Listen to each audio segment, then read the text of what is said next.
Hi friends, welcome to nithumithukitchen. இன்னைக்கு நம்ம அரைக்கீரை போண்டா தான் எப்படி செய்யறதுன்னு பார்க்க போறோம்.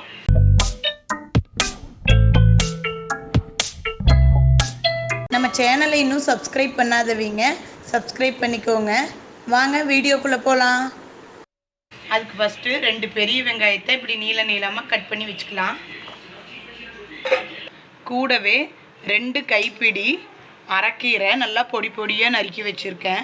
நல்லா பொடியா நறுக்கி சேர்த்துக்கலாம். நல்லா 2 கைப்பிடி சேர்த்துக்கலாம். 1 டீஸ்பூன் உப்பு, 1 டீஸ்பூன் மிளகாத்தூள், 4 பிஞ்ச் பெருங்காயத்தூள், 4 டேபிள் ஸ்பூன் கடலை மாவு, கூடவே 5 டேபிள் ஸ்பூன் அரிசி மாவு,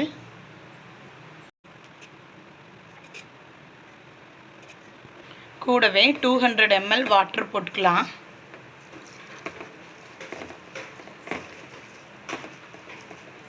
இதெல்லாம் போட்டு நல்லா இப்படி பிசைஞ்சு விடுங்க. ஒரு கடாய் வச்சு அதில் ஆயில் ஊற்றிக்கலாம். இப்படி நல்லா கெட்டியாக பிசைஞ்சு வச்சுக்கலாம். அதுக்கப்புறமா கொஞ்சமாக எடுத்து இப்படி உருண்டை பிடிச்சி ஒவ்வொரு உருண்டையாக போட்டு எடுத்துக்கலாம். நீங்கள் இதை உருண்டை பிடிச்சும் போட்டுக்கலாம், இல்லைன்னா சும்மா இப்படி ஒன்று சேர்த்துன மாதிரி இப்படி எடுத்து இந்த பக்கோடாலாம் போடுவாங்கள்ல, ஆனியன் பக்கோடா, அந்த மாதிரி சும்மா இப்படி எடுத்து போட்டிங்கனாலும் நல்லா கிறிஸ்பியாக இருக்கும். குழந்தைகளுக்கெல்லாம் ரொம்ப பிடிக்கும். கீரையும் வயிற்றுக்குள்ளே போன மாதிரி இருக்கும். ஆயில் வந்து நல்லா ஹீட் ஆகணும். நல்லா ஹீட் ஆனதுக்கப்புறமா கொஞ்சம் மீடியம் ஃப்ளேமில் வச்சுட்டு இந்த மாதிரி குட்டியாக எடுத்து போட்டுடலாம். உருண்டை பிடிக்காமல் இப்படி போட்டிங்கன்னா இது வந்து ஆனியன் பக்கோடா மாதிரி இருக்கும். டேஸ்ட் நல்லா கிறிஸ்பியாக இருக்கும். இப்போது உங்களுக்கு வந்து போடும்போது இதெல்லாம் உதிர்ந்து போகுது, இது இப்படி உருண்டை பிடிக்க முடியல, இப்படி எடுத்து போட முடியலன்னா கூட இன்னொரு 2 டேபிள் ஸ்பூன் அரிசி மாவு, 2 டேபிள் ஸ்பூன் கடலை மாவு போட்டு அட்ஜஸ்ட் பண்ணிக்கோங்க.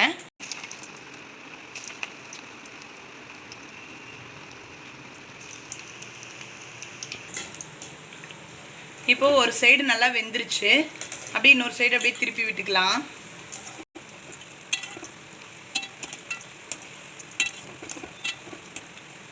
இது நல்லா கலர் சேஞ்ச் ஆகணும். நம்ம பக்கோடாலாம் எப்படி என்ன கலரில் இருக்கோ அந்த மாதிரி நல்லா கலர் சேஞ்ச் ஆனால் நல்லா இருக்கும் டேஸ்ட்டு.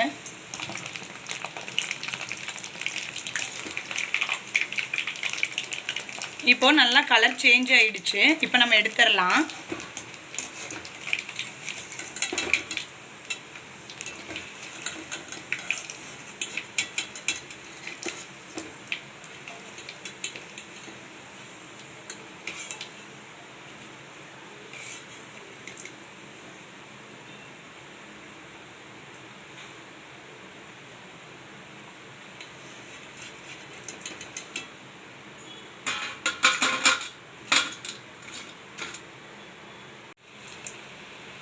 நம்மளோட ஹெல்தியான அரைக்கீரை போண்டா ரெடி.